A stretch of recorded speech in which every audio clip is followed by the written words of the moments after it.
What is going on, guys? Tomcat here, and in today's video, we are going to be talking about the recent controversy that's been going on with spin tires. Now, I'm sure you guys have heard about the time bomb, and I'll explain what the time bomb is, I'll explain why it exists, and I'll explain what's been going on around the idea of this time bomb. Now, I will go ahead and say right off the bat that my friend Spun in Darkness, or SID as you guys probably know him, did a really good video on this as well, and I'll leave a link in the description box below to where you guys can check that video out. Now, he shows exactly how to fix it, and he shows how you can fix it, and all the proper steps to go through to fix it. And what I'm going to do is I'm going to go ahead and talk about a little bit more of how my theories on how it actually, may have come about, and what it's actually doing and how it works. Now, the map we're on is the DCMT Trails map, and I'm using the Landcrawler mod. That's about as far as I'm going to go as far as explaining the map and the vehicles, as far as that aspect of the video goes. But I will say that this map is very, very, very, very, very good if you haven't downloaded it. If you haven't downloaded it yet, you probably need to. But, now, straight on to the point. Now, the whole thing with this whole time bomb started a few days ago with people's spin tires crashing, just completely crashing, either freezing, locking up, game objects disappearing, modded maps not working. The modded maps not working was one of the first things, and then after that, the game itself just stopped working. Features of the game literally stopped working. And what a lot of people think is going on is the actual developer of the game, who is contracted to the publisher of the game, has actually put time bomb code inside the .exe file. Now, what this time bomb code does is it basically tells the game to stop working after a certain point in time. Now, I don't know what the exact code reads, and I don't know what it exactly I don't know what he's exactly put in there, but basically, to my knowledge and to my understanding of it, what it does is it tells the game to get rid of certain lines of code and to pretty much eat itself after a certain date and time. Now, whether this is to get like some sort of whether or not this is his attempt to get some sort of better contract, or something about how he doesn't like how they're handling things, I don't know the exact politics of it. But what I do know is that it's causing a major problem for the actual community around the game. And I think, personally, that it's something that should be sorted out a lot more civilly than resorting to putting phantom code in the game to cause the game to eat itself. Now, obviously there is a fix for this, because if there wasn't, I wouldn't be playing spin tires right now. You wouldn't be seeing spin tires on your screen right now. But, with that being said, there is definitely something that's got to be done about this, because the community patches only work for so long. And if the spin tires developers are watching this video, this is a open.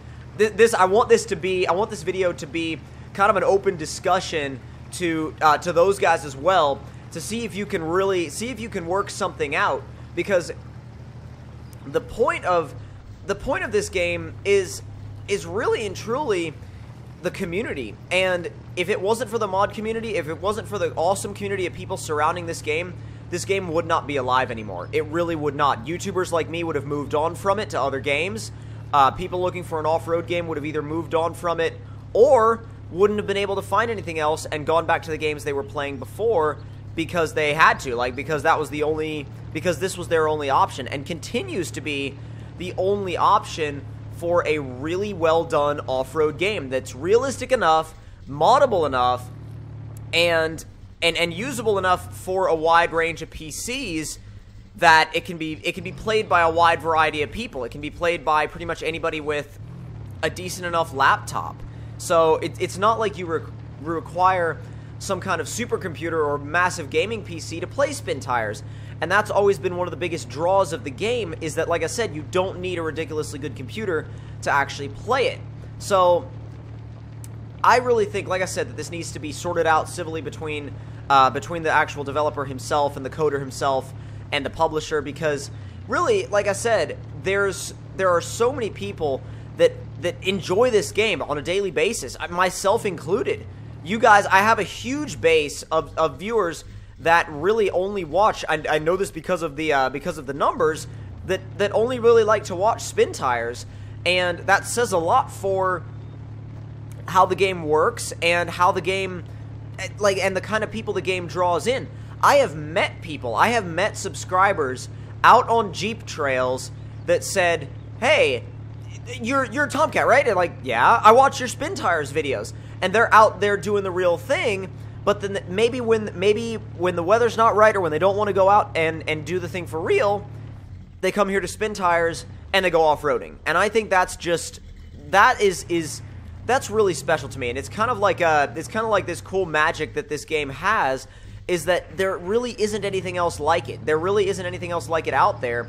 And I feel like by getting crazy with all these different things that's going on with the game, I feel like they're throwing away a lot. And if they let the game die because of it, they would be throwing away a whole hell of a lot, and they would be letting down a lot of people, myself included, because this game, like I said, has been one of my favorite games of last year. It's been one of my most played games of last year. I have so many great memories with this game that I really hate to see it go, and I really, really hope that these things can be sorted out in such a way that it doesn't, you know, destroy the game or destroy the studio or destroy the flow of updates, because some of the recent updates have been awesome. The addition of the workshop, I mean, that to me was the best thing that they could have possibly done.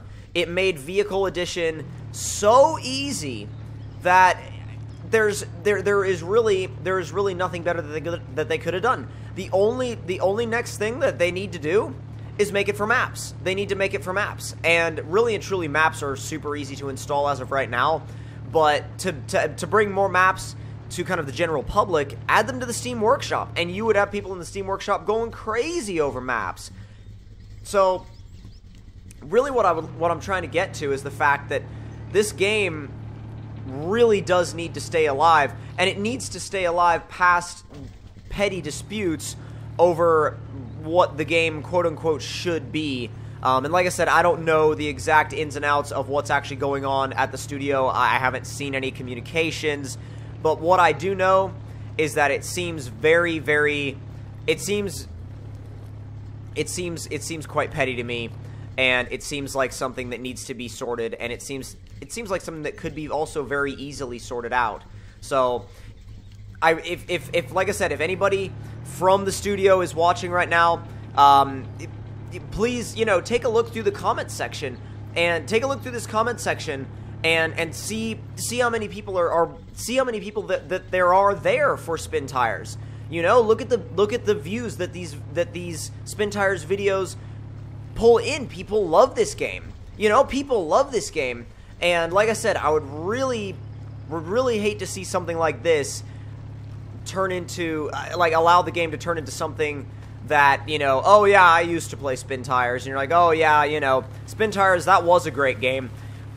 This game needs to live on. It really does need to live on, because as off-roaders, this is pretty much the best thing we have right now. This is one of the only games, honestly, that we have right now. And like I said, this game needs to be here to stay. It really does need to be here to stay. And I think that it has a future. I think it has a big future. And I think the future for this game is very bright. But I also think that little things like this really need to be sorted out, and you guys can let me know your opinions about it in the comment section below. But if you guys did enjoy this video, don't forget to click that like button. Tell me in the comment section down below what you guys thought of the video. And if you're new to my channel, don't forget to subscribe for more videos like this one. This one is a little bit different than my normal videos. Normally, I do mod reviews, mod tests, multiplayer, and things like that. But again, hope you guys enjoyed, and I will see you guys in the next one.